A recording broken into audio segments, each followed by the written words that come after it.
Oh, Kefla. A very controversial character in some aspects, but now that everything's mostly blown over, all that's left are the people who really, really love Kefla and really support Kefla, and not really the people who don't like her and hate her and dislike her. Now, the thing is that when it comes to the Tournament of Power, most people don't care about how insanely powerful a lot of the other Universal characters are, especially because, well, why can't they be super powerful? Considering how powerful Goku is, why can't we have characters on Majin Buu levels of power? And it's not like Tournament Power was exclusively characters that were on Goku and Vegeta's level. A lot of the characters were actually below Goku and Vegeta's level, and a lot of the time they weren't even going full power. The thing that bothers a lot of people is the Universe 6 Saiyans, and that's because the Universe 6 Saiyans are extremely more powerful than Goku and Vegeta. Now, when Super Brawly came out, a lot of people were perfectly fine with the fact that Brawly's stronger than Goku and Vegeta because that's literally Brawly's like signature trait. The only thing Broly's really popular and known for is that he's just a really big guy who's way stronger than Goku and Vegeta, to the point where Goku only wins because he has absorbed power from his friends. Now, this is a non-canon ending, because if Goku could do that, he could just, there'd be no point in fusion. There would be no point in like half the ways Goku defeats enemies in the shows. This was like a fun idea, but ultimately, this is the problem with a lot of Dragon Ball Z movies. Not only do they do non-canon things to finish battles, but a lot of the battles are kind of ass pulls. Like the fact that Goku just kind of randomly is like, guys, give me your energy and I'm just gonna punch him. Like, what? What? What's the strategy? What's the lesson to be learned? Like, what is there? Like, why does Goku deserve to beat Broly at that point? Why doesn't people just give the energy to Vegeta earlier? Why don't people just give the energy, to anyone ever? A lot of the movie really makes no sense. It's kind of silly. But the point is that people have grown up with the idea that Broly's much stronger than Goku and Vegeta, and really, by the time the Broly movie came out, why wouldn't a Super Saiyan be more strong than other Super Saiyans? I mean, if Broly had a super powerful base level, and he's been Super Saiyan for years and years before Goku and Vegeta were Super Saiyan, then why wouldn't Broly just be a super powerful character who can just like crush Goku and Vegeta, who are just not on that level? They're just not on that level. Whereas in Dragon Ball Super Brawly, it's different. Brawly is not a legendary Super Saiyan. Brawly's just a Saiyan. And that's like a weird thing. Brawly has also not even really fought a battle worth his time in his life, because he's been exiled on this planet doing absolutely jack shit. But the funny thing is, if Brawly was out there doing what he actually wanted to do, if he wasn't just stranded somewhere, then it would make no sense. Why if Brawly wasn't stranded, then it would seriously beg the question of why hasn't Brawly come up? Why hasn't someone found Brawly? Why isn't, whatever. The original movie's explanation was okay, that Paragus just kind of had Brawly on, they're just kind of chilling in their planet doing whatever they want to do, whatever. But, enslaving people and kind of added random drama that wasn't very fun and didn't matter. But that's the thing. Like, so, yeah, so by Super Brawly, they came up with a really good explanation, and most people are already okay with the idea of Brawly being this character who's super strong. And in this, timeline, Brawly is a insanely powerful character who was raised poorly and improperly by a bad father who was trying to do the best he could for him given the horrible circumstances that the father was put in, thanks to not only King Vegeta but Frieza for conditioning the Saiyans to live a certain way. And yeah, Brawly was a very powerful, unstoppable character, and he had like very, very, very high potential as a fighter, and could have been like the chosen one in some aspects. But yeah, so this idea for a character is interesting, and the idea for Brawly turning to a good guy, I kind of like, because I really don't like the old Brawly's character. I just kind of like his design and how evil he is. I really do like how like evil he is, but I wish they could have written him in a way that would deserve that evilness, and that like laughter and that him yelling Kakarot and all that stuff. So I really do like this new version of Brawly. To me, this rewrite is kind of like, you know, it's really not even the same guy. The only thing that's the same is just like his green power energy that we kind of got that Brawly sense of idea with a character like Kale. And it seems like this green form is now a new form that characters can do.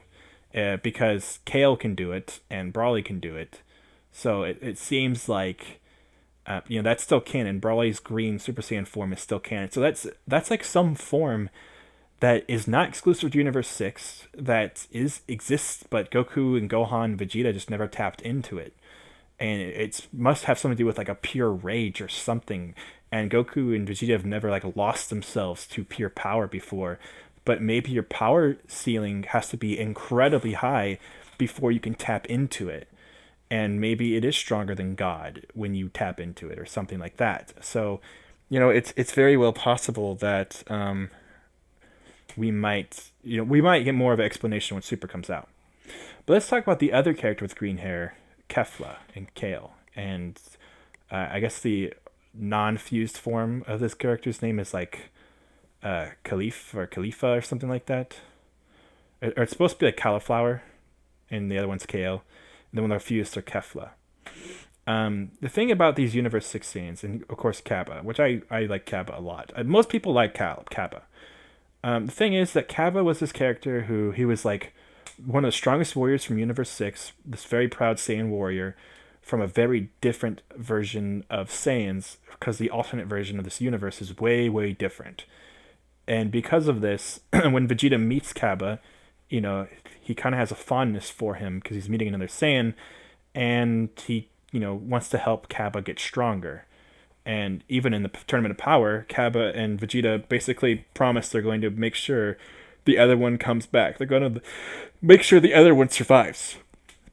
I think Vegeta still wants to train Kappa and still teach him some things. So, and this is good because Vegeta's a father now, and him being a father figure for other characters at his age is a good thing. And him being a teacher gives him meaning in his life. In case Trunks doesn't want to be a warrior, for example. Or, so that's the thing. So when it comes to these other Universe 6 Saiyans, the female ones, it sucks that people always seem to complain about the female characters, but they really were written a little bit more poorly. Now, I'm not going to get into the back tingle thing. If you don't like that, if you think it's stupid, I can't really argue with you.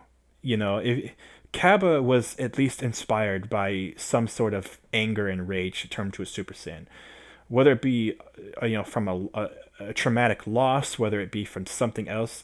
Something can trigger you into turning a Super Saiyan just from because your anger and emotion invokes this like deeper hidden power within you. So there's nothing wrong with that. But with the other characters, they didn't really have that. I think Kale still kind of did when she turned to her Berserk form for the first time. And I think Kale's not really the problem. I think people actually like Kale because she's very special and different. She is like the Universe 6 version of Brawly. She has this weird untapped potential and this weird rage form. People like that about Kale, but I know not everyone likes Kale, but I think it's because they just kind of lump her in with the Universe 6 Saiyans that they don't like. Really, the problem is with this cauliflower character, or Khalifa, or whatever her name is before she becomes Kefla. People don't really like her. I like parts of her. I like her attitude. I like her character. But I do agree they could have written her a bit better as far as her ability to transform to a Super Saiyan and then eventually turn Super Saiyan 2. It would be nice if she could turn into some form of, it'd be nice if they wrote her in a way that made more sense. But I will keep in mind that she is like a fighter, has this more like arrogant attitude, and this more like, she kind of reminds me of like a shonen protagonist in a lot of ways, which is fun when Goku and her square up and she wants to fight. Kappa and Vegeta are like kind of training each other, and Goku's kind of training each other, but training these girls, but he's training these girls because he wants to fight them. He wants a fair fight, and he wants to get stronger and like actually prove himself. He's not really training those two girls like Vegeta's training Kappa. where Kaba wanted to defeat Vegeta, and then they sort of got that mentor-student relationship a little bit in their battle when Vegeta decided he wanted to like train him because of Saiyan pride. So it's a little different of an aspect there. But and I haven't rewatched these episodes in a while, so if you think I'm misunderstanding something, don't be too upset. But to me, that's how I took it. That like Goku's just training them because he wants them to improve, so he can have a better fight. But also, Goku, if someone had like this weird Rage Super Saiyan form that could withstand Super Saiyan Blue, then from Goku, who's not just any old Super Saiyan Blue, he happens to be a very powerful person. Regardless, even his base form now is much stronger than like a Super Saiyan would have been back then. Some people argue he's base form is stronger than Super Saiyan 3 right now from like the Buu saga.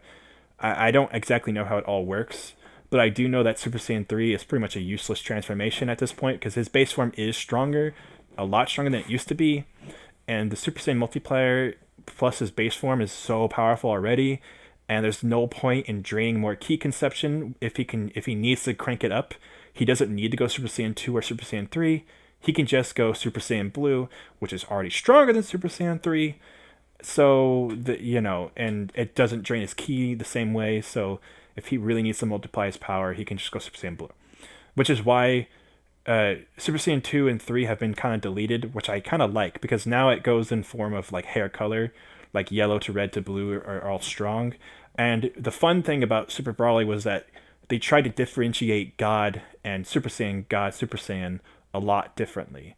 Super Saiyan God Goku is like was and Super Saiyan God Vegeta for also were way more about ki control than about pure power and stuff like that.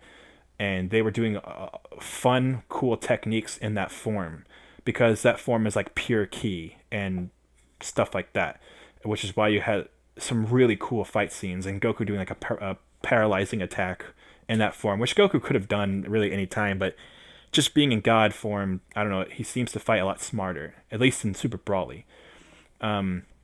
So it is a bit different. And then Super Saiyan Blue or Super Saiyan God Super Saiyan seems to be like the fusion of the two techniques of yellow and red. And I really love Super Saiyan Blue because it just looks cool, and I like the blue hair a lot. It's really grown on me. And it's so like blonde hair is somewhat realistic, and characters who aren't, it's like that could be a thing, but the blue hair is so out there and so stark and different that it really makes them appear like they've really evolved and moved on to something new. So I really do like the design choice there. And so, yeah. Then there's this green form. So that's what I really like about these deleting Super Saiyan 2 and 3, is that it's all colors. It's yellow, it's blue, it's red, and now we have some green with Kale and Broly, and when Kale fuses with Cauliflower, or whatever her name is, she becomes Kefla. So I enjoy that. So why do I want Kefla in Dragon Ball FighterZ? Why do I love Kefla and want more of her in the show?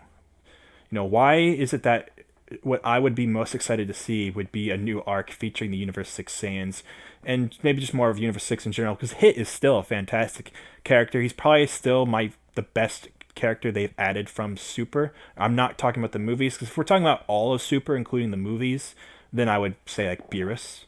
But Beerus was introduced in Battle of the Gods, and that was kind of before Super really existed. Super just kind of redid it, and Beerus is a big part of Super. Like, when I think of Super, I think of Beerus, because Beerus and Whis are always following Goku in his adventures during the entirety of Super. Beerus has become the new mentor for Goku and Vegeta. Well, really, Whis has, but it's a combination of the both of them. They really are paired together. And that's what's awesome about them, is that, the Shin Kibito thing, and even with the Elder Kai, none of that ever really felt like a good mentor thing or consistent, and those were like weird dynamics with the teams. I still like Shin a lot. I like the Supreme Kai is his name. Grand Kai is someone different. I still like the Supreme Kai. I like Shin. I like that stuff. But yeah, Supreme guy will never. It's a lot better now that we have Beerus. I'll say that. And yeah, I really like Beerus a lot. Most people like Beerus a lot. And that's, but if we're talking about characters that aren't from the movies at all, and Super added those in later, like the Universe 6 stuff and the Tournament Power stuff, like Jiren and Goku Black, I would still say Hit's probably the best thing they've done. And I think that's what most people would agree on. But some people would say Goku Black, but with the arc was just not handled correctly. But a lot of people do love Goku Black, and I love Goku Black too. I'm not going to lie. He's one of my favorite villains, but I wouldn't consider Hit a total villain. Either way, more Universe 6 stuff would be great. But, so what I'm trying to say here is I do want more explanation for this green super form. Because there's 4 forms, and Goku and Vegeta can do 3 of them. So I would love to see more of that. And I know some people point out that Super Brawly, Vegeta didn't go Blue Evolution, and in the manga for Super, Goku can go Blue Evolution.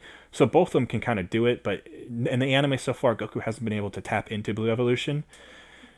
It would not surprise me if in some battle, when Super comes back, that Goku just kind of pulls it out of his ass, like, oh, by the way, I can do this. It would not surprise me one bit. Why not? I don't see why not. Because he could just train off screen and do it. It's really not a big deal if he can or can't do it. But the point is, it is like Vegeta staying. So let's let Vegeta hold on to it. But Ultra Instinct is more powerful than that shit anyway. So why would no one should be outraged if Goku just pulls that out of his pocket one day. But I don't want them to constantly be going Blue Evolution anyway. It's kind of silly. It'd be better if only Vegeta could do it, but at the end of the day, they can do yellow, blue, and red. And I don't really want them to go green. Kale has somehow mastered it, which makes the green form more interesting to me, because there is some sort of perfect control, and I think Goku wants Brawly to be able to do that, and that would be a great opportunity for the new season of Super. And not, obviously, it doesn't have to be the first story arc they do, but they could eventually have Brawly meet Kale, and maybe Kale could try to teach Brawly how to control that green form and master it. Meanwhile, Goku could teach Cauliflower how to go Super Saiyan 3 or something. And the thing about Kefla is that we might not see her every so often because the show doesn't like to throw out fusion for no reason. But as far as the fact that they're the only 2 girl fighters that are like not Android 18, there's also like the Sailor Moon ripoff characters like Ribaran and stuff, which people I guess are okay with her. She's funny at least. Yeah, there's a lot of fun stuff they could go with Super, and I want to see more of Kefla, period. And when I say Kefla, that's just me saying the Universe 6 Saiyans, because Cabba's cool too. However, I bring this up because I want Kefla in Fighters so badly. Now, they decided to not skip a beat and go straight for Jiren. It'd be kind of funny if they did Videl and Kefla together as like 2 female characters, but to do Jiren and not Kefla is such a missed opportunity, because when I think of the 2 most important characters from the Tournament of Power, it goes Jiren then Kefla. Like, to me, you gotta do it. Some people are talking about Topo because he's got a destruction powers and stuff. I don't think we need 2 characters from the Universe 11 superhero team, whatever they're called. I don't think we need 2 of those characters, especially because Jiren's aesthetic is kind of weird because he has nothing to do with the fact that he's like a superhero Power Ranger type character. So to me, yeah, it would be kind of weird. So I don't really want that. Topo does have some interesting abilities and all, but I would have only wanted it if they were doing a straight up 8 characters like they did for season 1. They're only doing 6 this time. And we already know Gogeta and Brawly are going to be 2 of them. It looks like Brawly won't even have his Super Saiyan forms. It looks like he's going to be like the Fury version of Brawly, which is a good idea. And they could do his Super Saiyan form for his level 3, but the thing is that he has Super Saiyan, then he has the Super Saiyan Green Berserk form. So to me, it would have to be probably just better off not doing Super Saiyan stuff, even though that's such a big part of that character. But whatever, it's completely whatever. You know, there's a chance he'll never fight in that Saiyan armor in any other appearance. He might just fight with like the purple pants and just like a normal shirt or no shirt at all. That might be how he fights later on. So yeah, But yeah, I think that the game is probably going to end with season 2 DLC. I don't think they're going to do more after that. But it's not even that like I'm just a Fusion fanboy. It's just like Kefla actually does represent everything I want about those characters. Because Kale was just Brawly. She even fought like Brawly. So if we got rid of, so there's no point doing Kale because there's already going to be Brawly and there's going to be the new Brawly. So there's no point in doing Kale. It's that Brawly also kind of makes there no point in doing a new Brawly, even though he does fight a little bit differently. If they did Kefla together, this would be another Super Saiyan Green Berserk style character.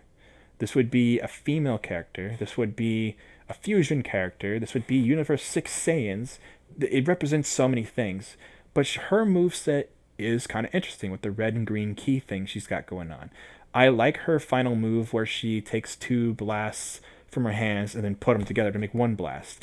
I like that she shoots like these weird projectiles that are like 4 blasts like stacked on top of each other, designed in a weird way. I like that stuff. To me, it's a no-brainer that she could easily be a character, and it would be really fun to see her introduction where she puts on the 2 Batara earrings and the 2 characters fuse, or something like that. There's just a lot of potential for this character, and I really do like the design.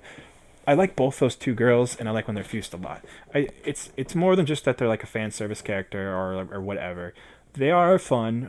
They are cool.